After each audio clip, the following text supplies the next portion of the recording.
Until the moonlight, until the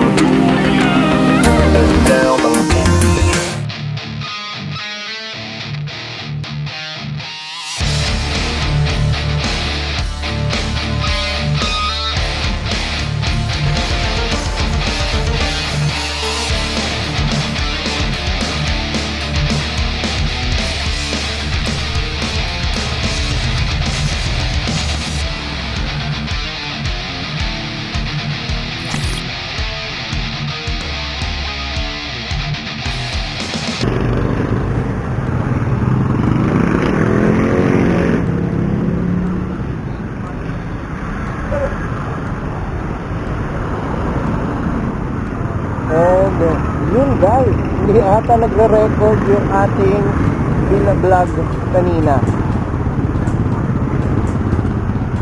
Hindi ata nagre-record yung binablog natin kanina, kaya ngayon i-vlog tayo. Medyo ito lang po siguro ang ating first part. So yun guys, nandito po tayo sa bayan. Bili na po tayo ng ating inumin. Ay, susundan ako sa ipata. Sarap pa. And yun guys, pupunta po tayo sa Tak-Tak. Doon po tayo magme-merienda. At guys, kaya nga po pala ako nagbo-vlog ngayon. Matagal-tagal na po tayo hindi nakapag-vlog. And guys, konting update. Wow! Guys, so tignan nyo yung langit oh. Woo! Sheesh! Golden! And guys, nagkaroon nga po pala tayo ng bagong motor at ito po ang Yamaha Fazio. And guys, napakaganda ng motor na to. Dahil hindi man po siya ganun kabilis, pero napakasarap po niya isang chill ride. And guys, sobrang tipid niya rin po sa gas. Ang downside nga lang po ay napakagastos sa accessories. And guys, kasi napakarami pong pwedeng i-set upan dito sa ating Yamaha Fazio. And nga pala, kasama ko po ang aking kaibigan si Ayan. Ayan. Natatandaan nyo sa aking last vlog, sorry. Yan po ang dinala namin. Dala po namin yan. Yan, kinuha po namin yan sa motor trip. And guys, ngayon pupunta po kami sa Inulugan, Tak-Tak. Dapat po ay mag-shoot po sana ako at mag-montage. Dahil nga po doon po maganda mag-montage. Pero mukhang hindi po aabot dahil pagdilim na po. Sobrang dami pong tao ngayon, syempre dahil uwian po at rush hour.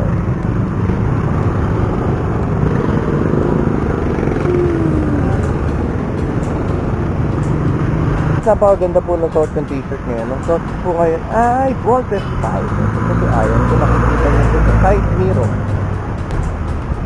Kung lagi man po kayo nagmumotor at bumabiyahe pa uwi or nakakotse, namamasahe, always keep safe and always focus on the road. Mag-iingat po tayong lahat. Dahil nga rin po yung mga nakaraang araw napakapangit po ng panahon. Lagi po tayo mag-ingat. Always keep safe dahil at the end of the day, ang pinakamalaki nating kayamanan ay hindi pera. Pinakamalaki nating kayamanan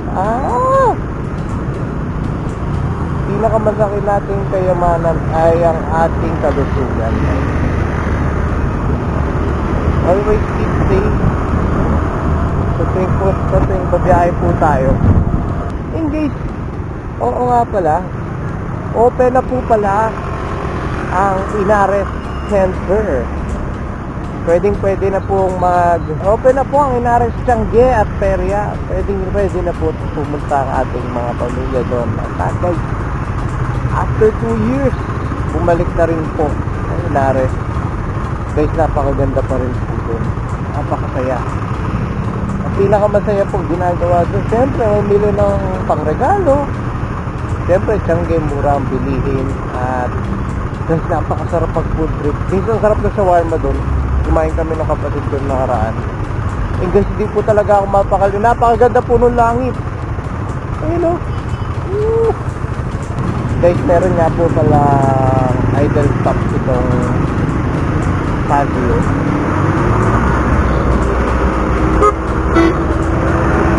may idle stop nga po pala itong Fazio. Kung nakikita nyo po dito sa ating instrument panel, may letter A po dyan. Ayan po yung auto idle stop. And guys, isa nga po sa mga hindi ko nagustuhan or natipuhan dito sa instrument panel na Fazio, at syempre pag naka-signal light po tayo, ayan guys, tingnan nyo. Oh, kung nakikita nyo, iisa lang po yung ano niya. Para pong naka-hazard ka, kaya siguraduhin nyo po kung nasaan ang ano nyo. Yun lang po naman, hindi naman po siya sobrang laking issue. Pero, yun lang naman ang down, ang isa ko sa take dito. Pero, guys, napakaganda niya. Mamaya bibidyohan ko na ang konti para maipakita sa inyo kung gaano kaganda ang Yamaha Fazio at kung gaano siya kaganda setup. Hindi pa po kumpleto ang setup natin ito. Marami po tayong mga plano, pero sapat na po yung mga setup natin ngayon para siya ay ipakita. Yun, hi guys, nandito po tayo sa Inulugan Taktak. At ito po yung first part ng vlog na mai-shoot ko ngayong araw. Baka sa susunod na araw ko na po i-montage ito. Dahil medyo, yan, padilim na po. Guys, ang ganda. Wow. Medyo padilim na po at dito po yung magme-merienda lang po muna kami. At guys, ito po yung sinasabi ko sa inyo t-shirt. Wow. Voltes 5. Thank you, GMA. Guys, ayan na siya. Yan, o, diba? Yun, hi guys. So yun guys, balik na rin po kami, pero napag-desisyon po namin ng aking kaibigan. Guys, sorry po kung mahangin na, wala pa akong mic. Pero magkakaroon na rin po tayo niyan po.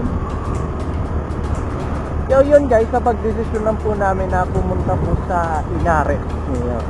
At guys, may papakita po namin sa inyo yung Inares ngayong araw. Maganda po niyan, weekdays wala po masyadong tao. Kaya siyempre, bagong-bago po yung Inares. Bagong matagal pong yan. Excited po ako ipakita sa inyo. Pero di po natin siya mamumontage ngayon, ipapakita lang po natin yung harapan.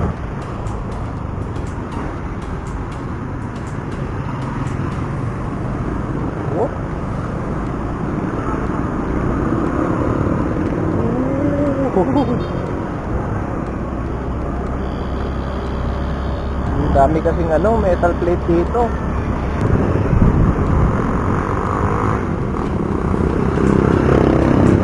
Guys, ito na.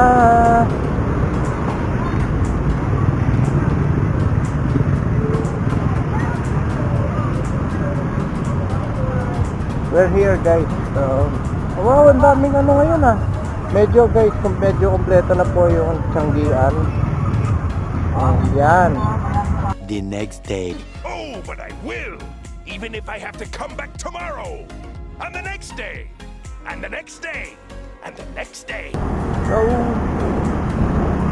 yun, hi guys. Sana naririnig nyo ako. Alam ko po naka-record to. And guys, dahil hindi nga po tayo nakapag-montage kahapon, this is day 2 of our vlog. Day 2 po ito. Sana makiayos ulit panahon. Day 2 po ito ng ating vlog kahapon. Ang ating binablog po, ito po Yamaha Fazio. So yun guys, nandito na po tayo sa Antipolo. At pupuntahan lang po natin ang aking kaibigan na si Joshua. At siya po ang lagi natin kasama at katulong mag-shoot or mag-montage. So yan guys, discuss naman natin itong Yamaha Fazio. At first, medyo nakakapanibago dahil ay ano bang problema nitong Hilux? Nagbabagal siya tapos ngayon bibili. At first guys, nakakapanibago dahil siyempre medyo hindi po siya kasing bilis ng NMAX. At siyempre alam niyo naman po, NMAX po ang madalas nating gamit, kaya medyo nanibago po ako at first. And once na nagamit ko na siya na halos lagi, papasok sa work or kung magra-ride, nasanay na po ako sa power na binibigay niya. And you gotta accept na hindi po siya ginawa para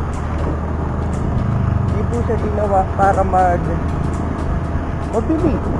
Ginawa po itong Yamaha Fazio para chill ride. Just imagine guys, nasa ano tayo, halimbawa tayo ay nasa Marilake at Yamaha Fazio ang gamit natin. Hindi po natin kailangan pakipagkarera. Chill ride lang po habang ini-enjoy natin yung view. Yun po ang nagpapaganda na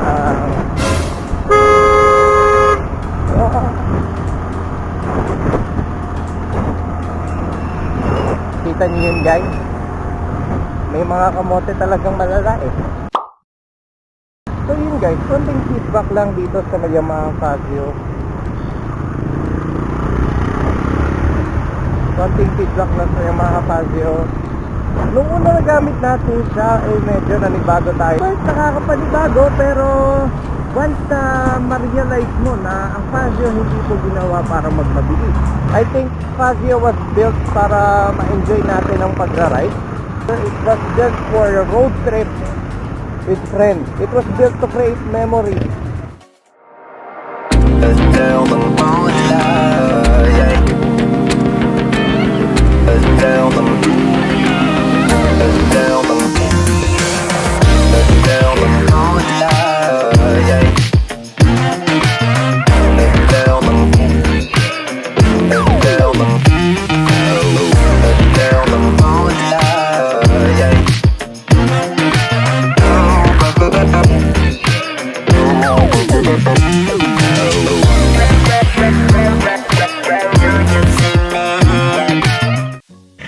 So yun guys, ni-skip ko na dito, nasa Dinulugang Taktak na po kami at si Joshua po kasama ko, nagmo-montage na kami. Matagal-tagal ka di nakasama sa vlog. Hi. Nagmo-montage na po kami and ayan. Guys, konting feedback lang sa Yamaha Fazio. I think the Fazio was built hindi para magmabilis. Ginawa po ang Fazio to create memories and to create lasting memories on the road at para mas ma-enjoy mo yung pag-ride. Hindi naman po siya ganun kabilisan, kaya I think it's about to enjoy the roads and the views kung saan ka man po pupunta. It was built to create that. And also napakasarap niya gamitin, lalo na sa pag nag-chill ride. Chill ride po talaga siya at hindi po siya stressful gamitin dahil napakagaan. And also napakaganda, sobrang premium na mga switches niya and clicky. And syempre, sabi nga nila napakatipid sa gas ng Fazio. Pero ang downside ay magastos sa accessories. Yun nga lang, sobrang dami pong magagawa sa kanya kaya medyo magastos sa accessories. That's the only downside, pero yun, ay hindi naman siya downside, it's a good downside.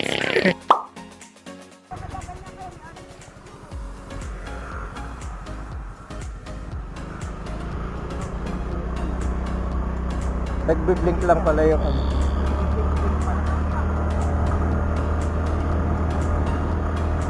So yun guys, nakatapos kami agad ng video shoot.